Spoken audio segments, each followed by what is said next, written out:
में आपका स्वागत है। आज हम मेक आईएएस के टेस्ट नंबर 28वें को सॉल्व करेंगे। यह इकोनॉमिक्स से संबंधित टेस्ट है। आइए देखते हैं पहला प्रश्न। निम्नलिखित कथनों पर विचार कीजिए। निम्नलिखित कथनों पर विचार कीजिए। राष्ट्रीय आय से आशय, राष्ट्रीय आय से आशय किसी देश की अर्थव्यवस्था में चालू वर्ष में उत्पादित सभी अंतिम वस्तुओं तथा सेवाओं के कुल मौद्रिक रूप से।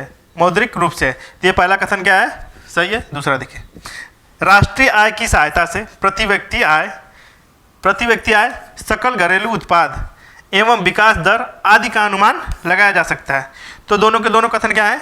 सही है। राष्ट्रीय आय के बारे में तो 1 व 2 इसका क्या हो जाएगा? सही उत्तर हो जाएगा, यानी डी ऑप्शन इसका सही है। अब देखिए, निम्नलिखित कथनों पर विचार कीजिए। भारत ने आर्थिक नियोजन संयुक्त राज्य अमेरिका से प्रेरित होकर अपनाया गया था। तो ये संयुक्त राज्य अमेरिका नहीं, ये सोवियत रूस के प्रेरित होकर अपनाया गया था। तो पहला कथन क्या हो गया? गलत। भारत में आर्थिक नियोजन से संबंधित प्रथम विचार एम विश्वेश्वरैया ने अपनी पुस्तक प्लान इकोनॉमी फॉर इंडिया में प्रस्तुत किया था। तो दूसरा कथन क्या है? बिल्कुल सही है। तो केवल 2 इसका क्या हो जाएगा?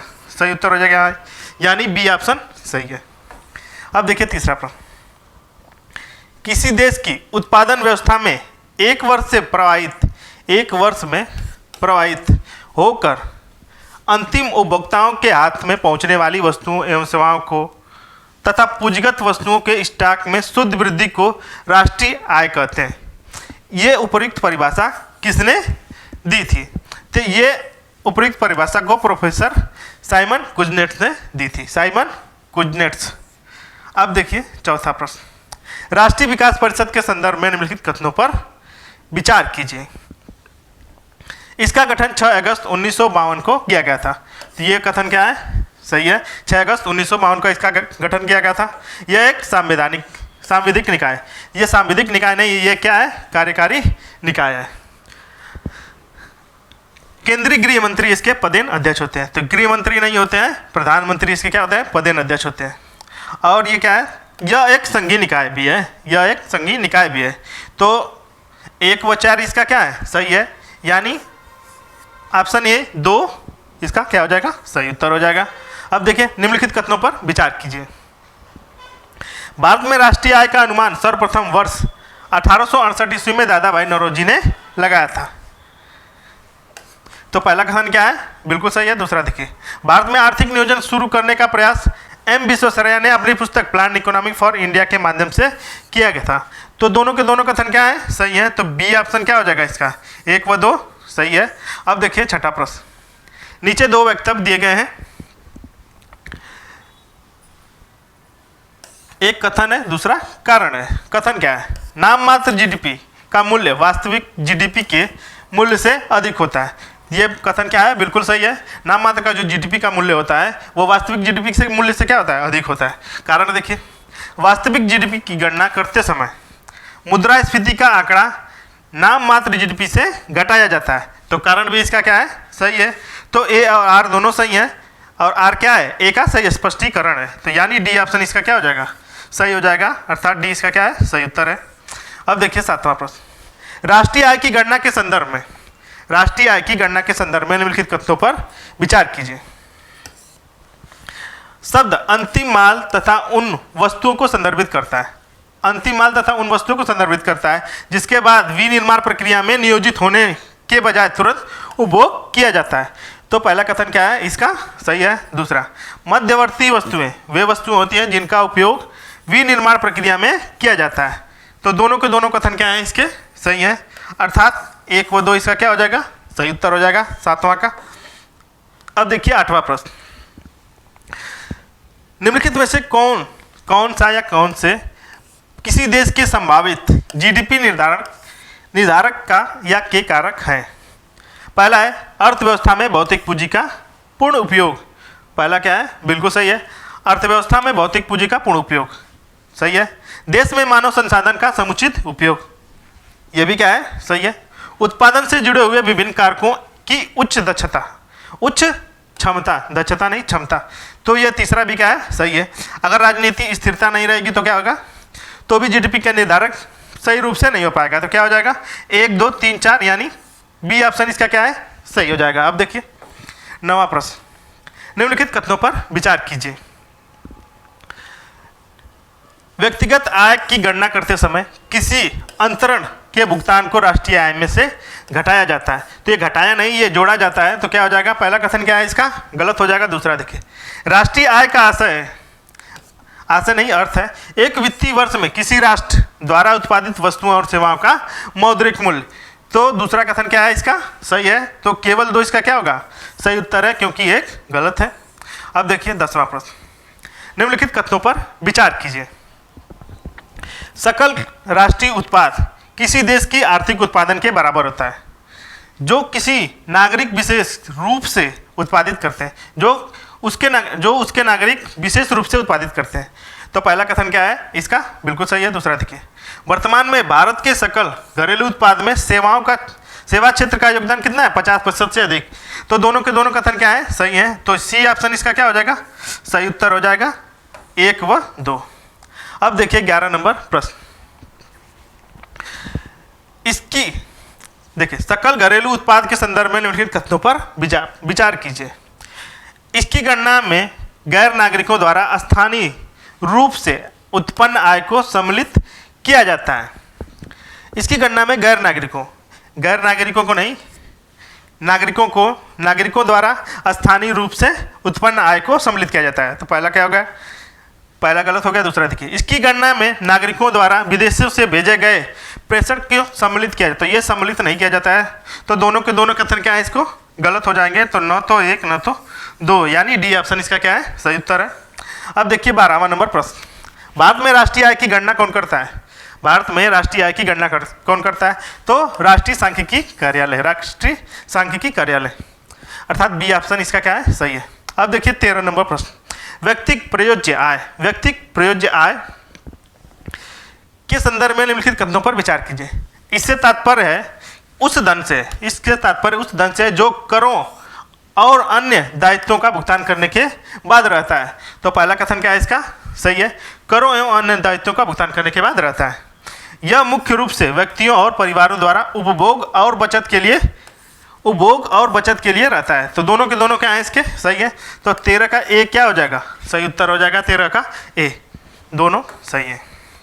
अब देखिए 14 नंबर प्रश्न, निम्नलिखित में से किसे राष्ट्रीय आय लेखांकन का जन्मदाता कहा जाता है। निम्नलिखित में से किसे राष्ट्रीय आय लेखांकन का जन्मदाता कहा जाता है। ये साइमन कुजनेट्स, अर्थात सी इसका क्या हो जाएगा, सही उत्तर हो जाएगा। अब देखिए 15 नंबर प्रश्न, संयुक्त राष्ट्र विकास कार्यक्रम के संदर्भ में निम्नलिखित कथनों पर विचार कीजिए। इसकी स्थापना 1965 में संयुक्त राष्ट्र महासभा द्वारा की गई थी। पहला कथन क्या है इसका, सही है। दूसरा देखिए, इसका मुख्यालय जेनेवा में, जेनेवा नहीं है, यह न्यूयॉर्क में स्थित है। तो दोनों केवल एक इसका क्या हो जाएगा, सही उत्तर है। दूसरा का क्या है, न्यूयॉर्क होगा। अब देखिए 16 नंबर प्रश्न, अर्थव्यवस्था के प्राथमिक क्षेत्र के संदर्भ में निम्नलिखित कथनों पर विचार कीजिए। इसके अंतर्गत अर्थव्यवस्था के प्राकृतिक क्षेत्रों का लेखांकन किया जाता है। तो पहला कथन क्या है, बिल्कुल सही है। दूसरा देखिए, इसे प्रायः कृषि एवं संबंध क्षेत्र भी कहा जाता है। दूसरा भी क्या है, सही है। इस क्षेत्र में गोल्ड कॉलर प्रोफेशनल्स को शामिल किया जाता है। तो ये किस में है, ये पंचम क्षेत्र से संबंधित है। तो तीसरा क्या हो गया इसका, गलत हो जाएगा। 1 व 2 इसके क्या है, सही उत्तर है, यानी सी इसका क्या हो जाएगा, सही उत्तर है। अब देखिए 17 नंबर प्रश्न, अर्थव्यवस्था के तृतीय क्षेत्र के संदर्भ में निम्नलिखित कथनों पर विचार कीजिए। इस क्षेत्र में होने वाली आर्थिक क्रियाओं द्वारा अमूर्त वस्तुएं प्रदान की जाती हैं। क्यों अमूर्त होती हैं, क्योंकि ये सेवा क्षेत्र से संबंधित है। इस क्षेत्र को सेवा क्षेत्र भी कहा जाता है। देखिए अगले पॉइंट में वही है, इस क्षेत्र को सेवा क्षेत्र भी कहा जाता है। तो दोनों के दोनों कथन क्या है, सही है। तो 1 व 2 इसका क्या हो जाएगा, सही उत्तर है। अब देखिए 18 नंबर प्रश्न, इस प्रकार की अर्थव्यवस्था में उत्पादन साधनों पर सार्वजनिक स्वामित्व पाया जाता है। ये सार्वजनिक नहीं होता है, निजी स्वामित्व होता है। तो पहला क्या हो गया, गलत हो गया। दूसरा देखिए, इसकी विचारधारा एडम स्मिथ की पुस्तक द वेल्थ ऑफ नेशंस में प्रस्तुत की गई है। तो दूसरा कथन क्या है इसका, सही है। तो केवल इसका क्या हो जाएगा, 2, यानी सी ऑप्शन क्या है इसका, सही उत्तर है 18 का। अब देखिए 19 नंबर प्रश्न, समाजवादी अर्थव्यवस्था के संदर्भ में निम्नलिखित कथनों पर विचार कीजिए। इसके अंतर्गत आर्थिक निर्णय सामाजिक कल्याण को ध्यान में रखकर लिए जाते हैं। तो पहला कथन क्या है? बिल्कुल सही है। यहाँ उपभोक्ता की प्रभुता को बाधित होती है। यहाँ उपभोक्ता की प्रभुता क्या होती है? बाधित होती है। तो क्या है? दोनों के दोनों क्या है इसके? सही है, यानी डी ऑप्शन इसका क्या हो जाएगा? सही उत्तर हो जाएगा। अब देखिए 20वां नंबर प्रश्न। नीचे वक्तव्य, दो वक्तव्य दिए गए हैं, एक कथन है, दूसरा क्या है? कारण है। कथन है पूंजीवादी अर्थव्यवस्था में उपभोक्ता का प्रभुत्व होता है। कथन क्या है? बिल्कुल सही है। पूंजीवादी अर्थव्यवस्था में क्या होता है? उपभोक्ता का प्रभुत्व होता है। कारण क्या है? इसके अंतर्गत उत्पादन उपभोक्ता की पसंद के अनुसार किया जाता है। कारण भी क्या है इसका? सही है। तो ए और आर दोनों सही है, किंतु देखिए ए और आर क्या है? सही है, और ए क्या है? आर का सही स्पष्टीकरण है, यानी बी ऑप्शन इसका क्या हो जाएगा? सही है। अब देखिए मिश्रित अर्थव्यवस्था के संदर्भ में निम्नलिखित कथनों पर विचार कीजिए। इसके अंतर्गत आर्थिक निर्णय केवल सामाजिक कल्याण को ध्यान में रखकर लिए जाते हैं। तो पहला कथन क्या हो जाएगा इसका? गलत है। अब देखिए दूसरा क्या है? इस प्रकार की अर्थव्यवस्था में आर्थिक क्रियाएं निजी एवं सार्वजनिक क्षेत्र, सार्वजनिक दोनों क्षेत्रों में सक्रिय होती है। तो दूसरा कथन क्या है इसका? सही है। इसमें संसाधनों पर जनता एवं सरकार दोनों का नियंत्रण होता है। तो 2 व 3 इसके क्या है? सही है, अर्थात ए ऑप्शन इसका क्या हो जाएगा? सही उत्तर हो जाएगा। अब देखिए अगला प्रश्न।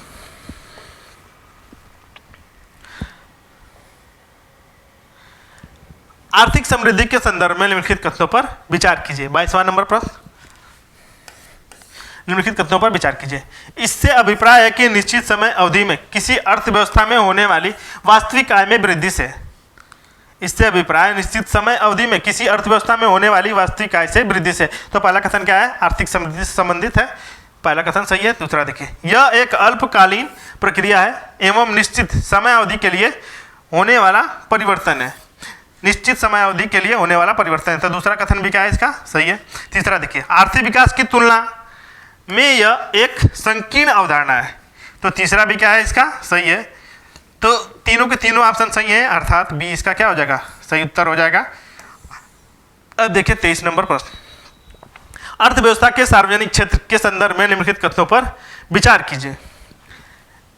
इससे इस क्षेत्र में सरकार द्वारा प्रत्यक्ष या परोक्ष रूप से कंपनियां चलाई जाती हैं। प्रत्यक्ष या परोक्ष रूप से कंपनियां चलाई जाती हैं। पहला कथन क्या है इसका? सही है। दूसरा देखिए, तेल एवं प्राकृतिक गैस निगम लिमिटेड भारत में सार्वजनिक क्षेत्र की कंपनियां हैं। तो दोनों के दोनों कथन क्या है इसका? सही है। तो इसका क्या हो जाएगा? डी ऑप्शन क्या हो जाएगा? राइट उत्तर है। अब देखें 24 नंबर प्रश्न।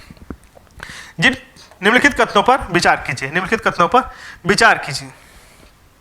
जिन अर्थव्यवस्थाओं में आर्थिक विकास या लोगों के रहन सहन का स्तर काफ़ी नीचे होता है उसे अल्प विकसित अर्थव्यवस्था कहते हैं। तो पहला कथन क्या है? बिल्कुल सही है। जिन अर्थव्यवस्थाओं में आर्थिक विकास या लोगों के रहन सहन का स्तर काफ़ी नीचे होता है उसे अल्प विकसित व्यवस्था कहते हैं। जापान एक अल्प विकसित अर्थव्यवस्था वाला देश है। तो क्या है? जापान एक विकसित अर्थव्यवस्था वाला देश है। तो क्या है? दूसरा गलत है, केवल एक इसका क्या हो जाएगा? 24 का सही है। अब देखिए अगला प्रश्न। खुली अर्थव्यवस्था के संदर्भ में निम्नलिखित कथनों पर विचार कीजिए। ये अर्थव्यवस्थाएं विश्व के अन्य देशों के साथ वस्तुओं एवं सेवाओं का व्यापार एवं निवेश के लिए स्वतंत्र नहीं होती है। ये क्या है? स्वतंत्र होती हैं, वैसे ही अर्थव्यवस्था को खुली अर्थव्यवस्था कहा जाता है। ओपन इकोनॉमिक्स इसी से संबंधित है। तो क्या हो जाएगा? दोस्तों पहला क्या है? गलत है। दूसरा देखिए, वे अर्थव्यवस्थाएं जिनका अन्य अर्थव्यवस्थाओं से कोई आर्थिक संबंध नहीं होता है। तो दूसरा कथन भी क्या है? संबंध होता है। तो दूसरा कथन भी क्या है? इसका गलत हो जाएगा। तो न तो एक न तो दो, यानी सी ऑप्शन इसका क्या है? सही। अब देखिए 26 नंबर प्रश्न। निम्नलिखित में से कौन सा या से चर आर्थिक समृद्धि को प्रदर्शित करते हैं? 26 नंबर प्रश्न। पहला है सकल घरेलू उत्पाद क्या करता है? आर्थिक समृद्धि को प्रदर्शित करता है। दूसरा है प्रति व्यक्ति आय, और तीसरा है राष्ट्रीय आय। तीनों के तीनों क्या करते हैं? आर्थिक समृद्धि को प्रदर्शित करते हैं। तो 1, 2, 3 इसके क्या हो जाएगा? सही हो जाएगा। बेरोजगारी की दर आर्थिक समृद्धि को क्या करता है? प्रदर्शित नहीं करता है। इसीलिए ए ऑप्शन इसका क्या है? सही है। अब देखिए 27 नंबर प्रश्न। निम्नलिखित में से कितने भारत में मान्यता प्राप्त महारत्न उद्यम है? तो महारत्न उद्यम है। तो Bharat heavy electrical limited, well ये क्या है? नवरत्न कंपनियों में, महारत्न कंपनियों में सम्मिलित है। दूसरी है भारतीय गैस प्राधिकरण लिमिटेड, ये भी है। पावर फाइनेंस कॉर्पोरेशन ये भी है। ग्रामीण विद्युतीकरण लिमिटेड निगम लिमिटेड, ये भी है। तो चारों के चारों क्या है, सही है, अर्थात बी इसका क्या हो जाएगा, सही उत्तर है 27 का। अब देखिए 28वां नंबर प्रश्न, निम्नलिखित में से कौन सा या कौन सी आर्थिक समृद्धि एवं आर्थिक विकास को प्रभावित करने वाले कारक हैं। प्राकृतिक संसाधनों की उपलब्धता, यह भी क्या करता है, आर्थिक समृद्धि को प्रभावित करता है। पूंजी निर्माण की दर, यह भी प्रभावित करता है। विदेशी व्यापार की स्थिति एवं नीतियाँ, ये तीनों क्या करते हैं, प्रभावित करते हैं आर्थिक समृद्धि को। चौथा है कृषि के विक्रय एवं अधिशेष, चारों के चारों क्या करते हैं, आर्थिक समृद्धि को प्रभावित करते हैं। तो क्या हो जाएगा, ए ऑप्शन क्या है इसका सही उत्तर है। अब देखिए 29 नंबर प्रश्न, नीचे दो वक्तव्य दिए गए, एक कथन है, दूसरा कारण है। कथन है, किसी देश की अर्थव्यवस्था में वृद्धिशील पूंजी उत्पाद अनुमानित ICOR को कम होना लाभदायक और प्रगतिशील होता है। तो कथन क्या है, बिल्कुल सही हो जाएगा। किसी अर्थव्यवस्था में वृद्धिशील पूंजी उत्पाद अनुपात का कम होना क्या है, लाभदायक और प्रगतिशील होता है। ये क्या है, बिल्कुल सही है। ICOR को कम होने से कम पूंजी और निवेश में अत्यधिक उत्पादन प्राप्त होता है। तो कारण भी क्या है इसका सही है, अर्थात कौन सा सही होगा, ए और आर दोनों सही है। ए क्या है, ए का सही स्पष्टीकरण आर है, यानी सी ऑप्शन इसका क्या है, सही है। अब देखिए 30वां नंबर प्रश्न, मानव विकास सूचकांक के संदर्भ में निम्नलिखित कथनों पर विचार कीजिए। यह संयुक्त राष्ट्र विकास कार्यक्रम द्वारा जारी किया जाता है। तो पहला कथन क्या है, बिल्कुल सही है। पहला मानव विकास सूचकांक 1990 में जारी किया गया था। तो दोनों के दोनों कथन सही हैं। तो क्या हो जाएगा, ऑप्शन ए इसका क्या है, सही उत्तर है। अब देखिए अगला प्रश्न, निम्नलिखित में से कौन सा या किसी देश की राष्ट्रीय आय की गणना में सम्मिलित की जाने वाली मदें हैं। 31वां नंबर प्रश्न, तो पहला है सरकार द्वारा नागरिकों को प्रदान की जाने वाली निःशुल्क सेवाएं, ये क्या है, बिल्कुल सही है। यह मद क्या होती है, शामिल होती है। भविष्य निधि कोष में मालिकों द्वारा किया गया अंशदान, दूसरा भी क्या है, सही है। तीसरा देखिए, विदेशों में स्थित भारतीय बैंकों की शाखाओं द्वारा अर्जित लाभ, तो तीनों क्या है, शामिल। आप देखिए चौथा, सार्वजनिक क्षेत्र में उपक्रम में विनिवेश से प्राप्त राशि, ये चौथा क्या हो जाएगा, गलत हो जाएगा। सार्वजनिक क्षेत्र के उपक्रमों को विनिवेश की प्राप्ति को शामिल नहीं किया जाता है। तो 1, 2, 3 इसके क्या है, सही उत्तर है, अर्थात चौथा इसका क्या है, गलत है। अब देखिए 32 नंबर पर, निम्नलिखित कथनों पर विचार कीजिए। वर्ष 1949 में PC महाबोलनिस की अध्यक्षता में राष्ट्रीय आय समिति को गठित किया गया था। तो पहला कथन क्या है इसका, 1949 में PC महाबोलनिस की अध्यक्षता में राष्ट्रीय आय समिति का गठन किया गया था, बिल्कुल सही है। अब देखिए अगला, वर्तमान में राष्ट्रीय आय संबंधित आंकड़े राष्ट्रीय सांख्यिकी कार्यालय द्वारा संकलित एवं जारी किए जाते हैं। तो दोनों के दोनों कथन क्या है, सही है। 1 व 2 इसका क्या हो जाएगा, सही उत्तर हो जाएगा, यानी डी इसका क्या है, सही उत्तर है। अब देखिए 33 नंबर प्रश्न, निम्नलिखित में से कौन सा भारतीय अर्थव्यवस्था का मूल लक्षण है। भारतीय अर्थव्यवस्था का मूल लक्षण है कम प्रति व्यक्ति आय, बिल्कुल सही है। गरीबी और असमानता है, बिल्कुल सही है। बुनियादी ढांचे की कमी है, तीनों क्या है, भारतीय अर्थव्यवस्था के लक्षण है। जनसंख्या वृद्धि की निम्न दर है, ये निम्न दर नहीं है, उच्च दर है। तो चौथा क्या है, इसका गलत है, यानी 1, 2, 3 इसका क्या है, सही है, यानी बी ऑप्शन इसका क्या हो गया, सही उत्तर हो जाएगा। आप देखिए 34 नंबर प्रश्न, संयुक्त राष्ट्र सतत विकास समाधान नेटवर्क के संदर्भ में निम्नलिखित कथनों पर विचार कीजिए। इसकी स्थापना 2012 के संयुक्त राष्ट्र महासचिव के तत्वाधान में की गई थी। तो पहला कथन क्या है इसका, गलत हो गया। अब देखिए दूसरा, यह पेरिस जलवायु समझौतों के कार्यान्वयन के लिए व्यवहारिक समाधानों को बढ़ावा देने के लिए वैश्विक एवं वैज्ञानिक तथा तकनीक विशेषज्ञता को जुटाता है। तो दूसरा क्या है इसका, सही है। अब देखिए इसका क्या होगा, केवल 2 इसका सही है, यानी सी ऑप्शन इसका क्या हो जाएगा, सही उत्तर हो जाएगा। अब देखिए 35 नंबर प्रश्न, एक तरफ पुस्तक दिया है, दूसरी तरफ लेखक दिया हुआ है। अब इनको क्या करना है, सुमेलित करना है। देखिए द वेल्थ ऑफ नेशन किसकी पुस्तक है, एडम स्मिथ की। और रेशनैलिटी एंड फ्रीडम, ये किसकी है, अमर्त्य सेन की पुस्तक है। फिर उसके बाद है इंडियन करेंसी एंड फाइनेंस किसकी पुस्तक है, जेम्स किन्स की, जे.एम. किन्स की। और चौथा है the principles of political economy and taxation, ये डेविड रिकार्डो की पुस्तक है। तो क्या हो गया, इसका हो जाएगा 1 का 3 बी का 1, यानी ये ऑप्शन क्या है इसका, सही उत्तर हो जाएगा। अब देखिए 36 नंबर प्रश्न, अंतर्राष्ट्रीय खुशहाली दिवस के संदर्भ में निम्नलिखित कथनों पर विचार कीजिए। यह दिवस प्रत्येक वर्ष 20 मार्च को मनाया जाता है। 20 मार्च को मनाया जाता है, ये कथन क्या है? बिल्कुल सही है। दूसरा देखिए, संयुक्त राष्ट्र द्वारा वर्ष 2013 में इस दिवस को मनाने की शुरुआत की गई थी। तो दोनों के दोनों कथन क्या है? इसके सही है। तो 1 व 2 इसका क्या हो जाएगा? सही उत्तर रह जाएगा। अब देखिए 37 नंबर पर, निम्नलिखित कथनों पर विचार कीजिए। मानव पूंजी कौशल, शिक्षा, क्षमता और श्रम की विशेषताओं की एक माप जो उनकी उत्पादक क्षमता और कमाई क्षमता को प्रभावित करती है। तो क्या है? बिल्कुल सही है इसका। मानव पूंजी का निर्माण आंशिक रूप से एक सामाजिक प्रक्रिया है। तो दोनों के दोनों कथन क्या है? सही है। तो 1 व 2 इसका क्या होगा? सही है। 37 का। अब देखिए 38 नंबर प्रश्न, विश्व प्रसन्नता सूचकांक के संदर्भ में निम्नलिखित कथनों पर विचार कीजिए। यह वार्षिक रिपोर्ट है। यह एक वार्षिक रिपोर्ट जो विश्व के देशों का मूल्यांकन इस आधार पर करती है कि उसके नागरिक खुद को कितना संतुष्ट एवं समृद्ध मानते हैं। दूसरा है, इसे विश्व आर्थिक मंच द्वारा जारी किया जाता है। तो दूसरा कथन क्या है? इसका गलत हो जाएगा। विश्व आर्थिक मंच द्वारा नहीं किया जाता है, यह सतत विकास समाधान नेटवर्क द्वारा जारी किया जाता है। तो दूसरा क्या होगा? गलत। तो केवल एक इसका क्या होगा? सही उत्तर, यानी सी इसका क्या है? सही उत्तर है। अब देखिए 39 नंबर प्रश्न, वर्तमान में भारत में सकल घरेलू उत्पाद जीडीपी की गणना के लिए आधार वर्ष है 2011-12, वर्ष 2011-12, यानी ए ऑप्शन क्या है? सही है। अब देखिए हरित जीडीपी एक शब्द है जिसका उपयोग वर्णन करने के लिए किया जाता है। पहला दिया हुआ है सकल घरेलू उत्पाद प्रतिशत जो सरकार हरित पहल पर खर्च कर रही है। पहला क्या है? गलत है। पर्यावरणीय क्षति के समायोजन के बाद किसी देश की जीडीपी। दूसरा वाला क्या है इसका? बिल्कुल सही है। आज का ये लास्ट प्रश्न था।